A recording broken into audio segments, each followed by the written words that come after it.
This post is part of a series of interviews dedicated to diversifying the canon. We'd love for you to share your thoughts. Please contact us via the interview nomination form here to nominate yourself or a friend. Robert Eli Sanchez Jr. is an assistant professor of philosophy at Mount St. Mary's University, Los Angeles.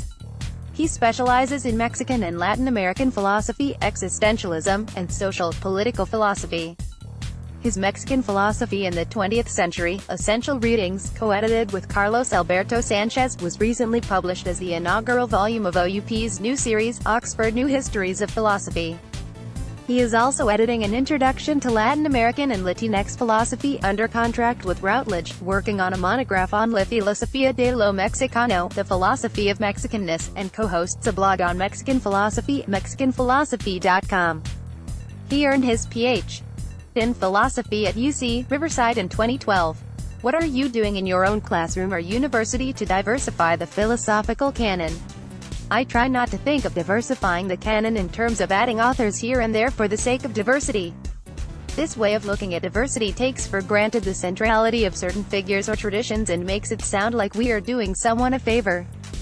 That is, it has the potential of reaffirming the very thing we want to call into question, i.e., that we start with a Western or Anglo-American, male-dominant tradition and work outward, and it can come across as condescending. Instead, I try to rethink courses and the curriculum from the ground up. I'll give you a few examples. I teach American philosophy, but rather than add some Latin American, African American, or indigenous philosophy to the standard survey of pragmatism and transcendentalism, for the sake of diversifying, I approach the course thematically without giving priority to any tradition within the Americas. For example, when we discuss the philosophy of education, we read Samuel Ramos and John Dewey, Booker T. Washington and W. B. Du Bois, Paulo Freire and bell hooks. Dewey and pragmatism aren't there, and they should be, but they don't serve as an axis.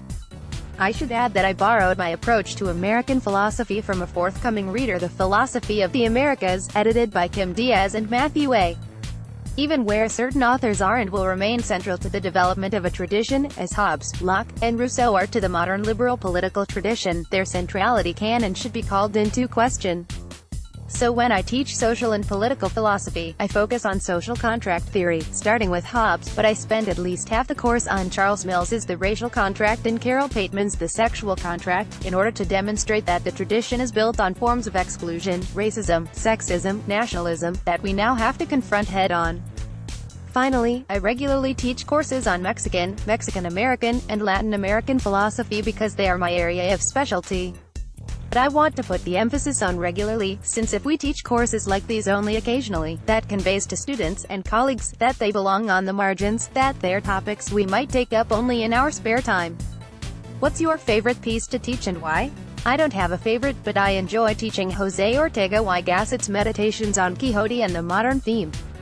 Ortega, depicted above, is one of the great authors in the Spanish language, and students sympathize with his definition of philosophy, the general science of love.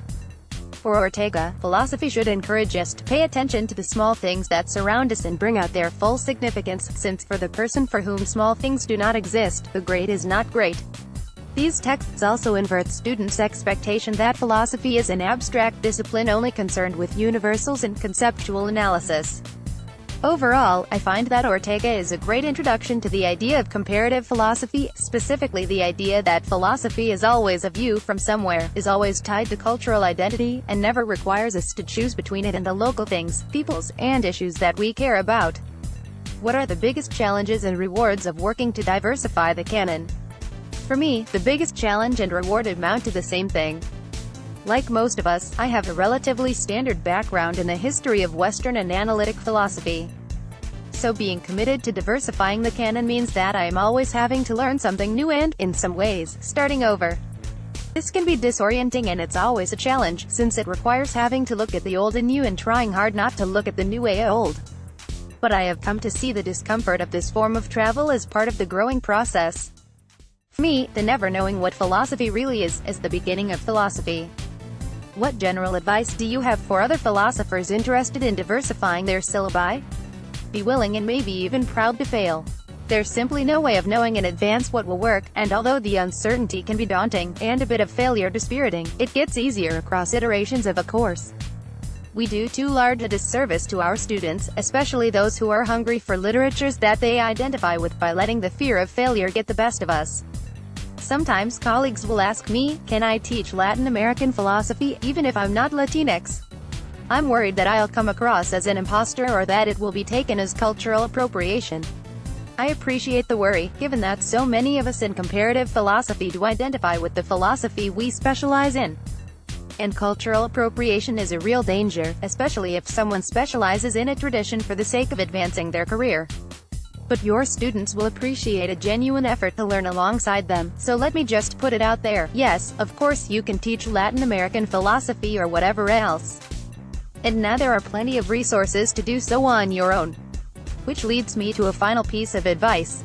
Ask for help. The APA is doing great work in making resources available, such as sample syllabi, but there are quite a few of us who can help you or your department answer specific questions. So email us or invite us to give a talk or help build a course. We can help you start small by recommending themes or authors to consider for already existing courses. And we can help you think about the questions diverse practitioners ask, such as what it means to do philosophy from identity. In the end, Diversifying the Canon is fundamentally a collaborative project. Can you share any additional resources on Diversifying the Canon? This is a large question and it's hard to know where to begin. I imagine readers would like some practical advice on how to diversify their own courses or create new ones, so I'll stick to my own area of expertise here. If someone is interested in teaching a new course on Mexican philosophy, I'd refer them to the Introduction to Our Mexican Philosophy in the 20th Century, Essential Readings.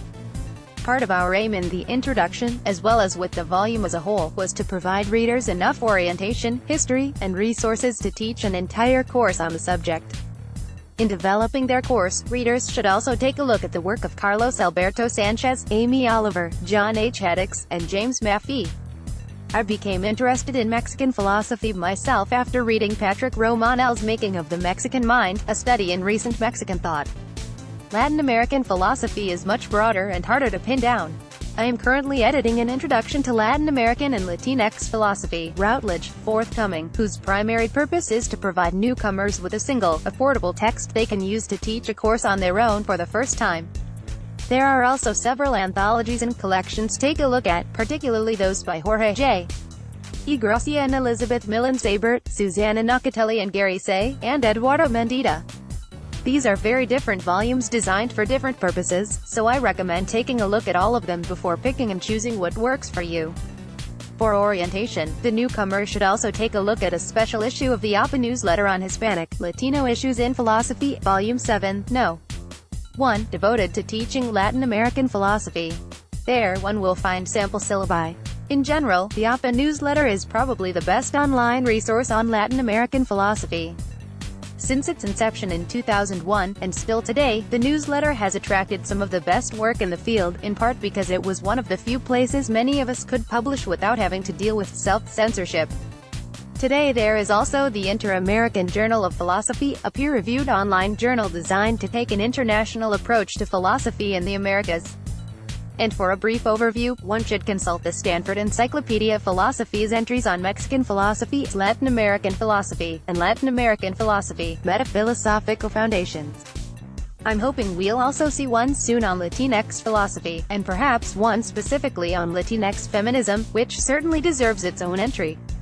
One of the dominant themes in 20th century Latin American philosophy is whether it exists as something distinct from the philosophy produced in Latin America, and whether it is substantially or characteristically different from the philosophy elsewhere. For contrasting views on this issue, one might take a look at Strengthening the Case for Latin American Philosophy, Beyond Cultural Resources, in the APA newsletter, Volume 13, No. 2, and Manuel Vargas's On the Value of Philosophy, The Latin American Case, in Comparative Philosophy, Volume 1, No. 1. The sub-entry on the metaphilosophical foundations of Latin American philosophy has a long list of references to other discussions on the issue. Finally, it is nearly impossible to teach Latin American philosophy without a familiarity with at least the contours of Latin American history.